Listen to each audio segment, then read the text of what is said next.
Hello student, we just complete the fourth chapter of civics, the state government, and today we continued our discussion with exercise question.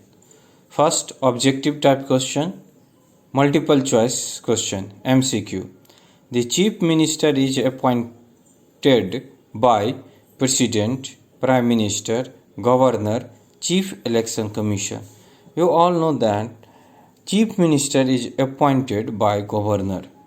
Governor का काम ही होता है राज्य में मुख्यमंत्री का चुनाव करना, शपथ ग्रहण करवाना, हाई कोर्ट के वकील का चयन करना आदि और बहुत सारे काम होते हैं। तो गवर्नर का चुनने का जो कॉन्स्टिट्यूशन के हिसाब से जो अधिकार है चीफ मिनिस्टर को बनाने का, वो गवर्नर का ही है। अभी बिहार में चुनाव हुआ है तो जो मेजॉरिटी जिनके पास आएगा गवर्नर उसको इनवाइट करेंगे सरकार बनाने के लिए, और अगर वो मेजॉरिटी सिद्ध करते हैं तो उसके बाद वो उनको शपथ ग्रहण का काम भी गवर्नर समाप्त करते हैं। Okay, the dual responsibilities of N MLA. MLA का दो रिस्पॉन्सिबिलिटी, ड्यूल रिस्पॉन्सिबिलिटी एक साथ, तो क्या होगा? ये होता है कि एमएलए और मिनिस्टर, मतलब कि वो तो एमएलए के रूप में है ही, मेंबर ऑफ लेजिस्लेटिव असेंबली, उसके साथ क्या है कि उनको एक मंत्री परिषद का मंत्री पद दिया हुआ है। जैसे मान लीजिए मंत्री पद में राज्य के का कृषि मंत्रालय दिया उनको, राज्य का शिक्षा मंत्रालय दिया, तो इस तरह का तो एमएलए होंगे और साथ में जो है वो मिनिस्टर भी होंगे। जैसे खाद्य आपूर्ति मंत्री, जल संसाधन मंत्री, तो राज्य में भी होता है और ये केंद्र में भी होता है। तो वो एमएलए जो होंगे वो मिनिस्टर भी रहेंगे और एमएलए के रूप में रहेंगे और मंत्री पद को भी संभालेंगे। Now third, to be a member of Vidhan Sabha a person should not be less than 25 year of the age। यहीं पे रहेगा कि the member of the Vidhan Parishad a person should not be less than, तो 30 ईयर आ जाएगा। इन दोनों को एक साथ आपको ध्यान रखना है। What is a ruling party? You know that ruling party जो सरकार चलाती है, जो कामकाज करती है, जो लॉ बनाती है, that is called ruling party. अभी बिहार में रूलिंग पार्टी कौन? तो बीजेपी प्लस जदयू मिल करके सरकार चला रहे थे, नीतीश जी को सीएम थे। हाँ, तो the party that has majority is a ruling party, जिसके पास मेजोरिटी रहेगा और वो रूलिंग पार्टी में कहलाएगा।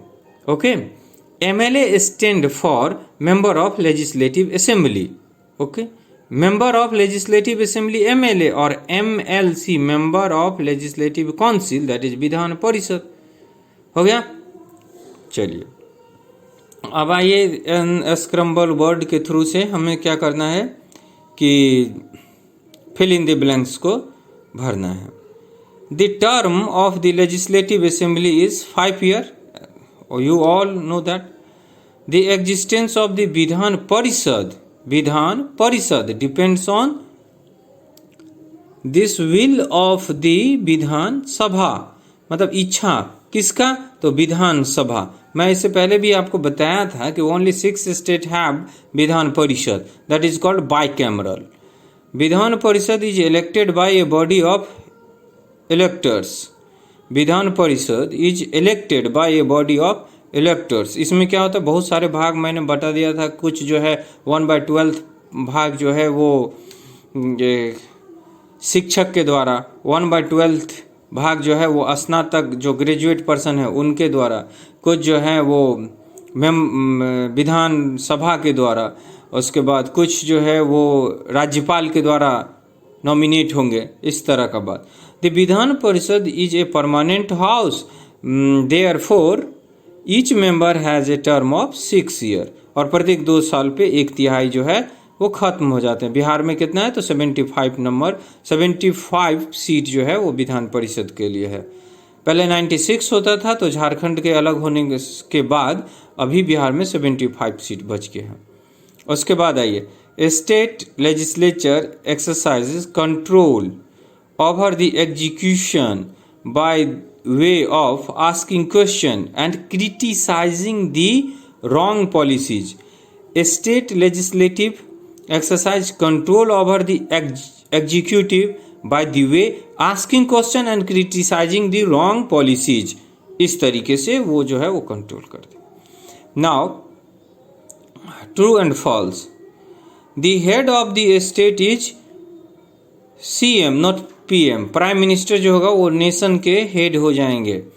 उसमें भी होता है कि कुछ जो है वो सैद्धांतिक रूप से होते हैं, कुछ जो होते हैं वो कार्यकाली के रूप में होते हैं. तो यहाँ पे है कि head of the state is prime minister. ये फॉल्स स्टेटमेंट है.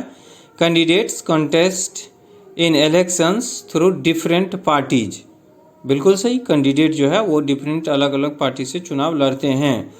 और generally the tenure of the legislative assembly is 4 year. ये फॉल्स है. आप जानते हैं 5 ईयर का होता है. The parliament makes the law for the entire nation. Parliament का अगर सही काम देखिएगा तो कानून बनाना और पहले से जो ऑलरेडी एग्जिस्टेंस कर रहे हैं लॉ उसमें संशोधन करना. ये दोनों काम है. कानून बनाने के लिए ही संसद है. नए कानून जो हैं वो हमेशा संसद से पास होंगे. चलिए उसके बाद देखिए. The party which is unable to get a majority in legislative assembly is now an opposition party. बिल्कुल सही है. देखिए अभी बिहार में चुनाव हुआ. जिसको मेजोरिटी आएगा वो सरकार बनाएंगे. जिसको मेजोरिटी नहीं आएगा वो क्या करेंगे? अपोजिशन का रोल अदा करेंगे, विपक्ष का रोल अदा करेंगे. आप जानते हैं कि एक अच्छे लोकतंत्र के लिए हमेशा विपक्ष का, अपोजिशन पार्टी का एक मजबूत अपोजिशन, स्ट्रांग अपोजिशन पार्टी चाहिए. किस चीज़ के लिए? डेमोक्रेसी को सफल रूप से चलने के लिए या सरकार को सफल रूप से कार्य करने के लिए. अगर विपक्ष मजबूत रहेगा तो क्या होगा? वो सरकार के गलत नीतियों का विरोध करेगा. और विपक्ष कमजोर रहेगा तो नहीं संभव है. इसीलिए अपोजिशन का भी बहुत बड़ा इंपॉर्टेंस होता है. तो ये स्टेटमेंट क्या हो गया? वो ट्रू हो गया. Okay. Now a very short answer question and short answer question in next video. Okay, thank you very much.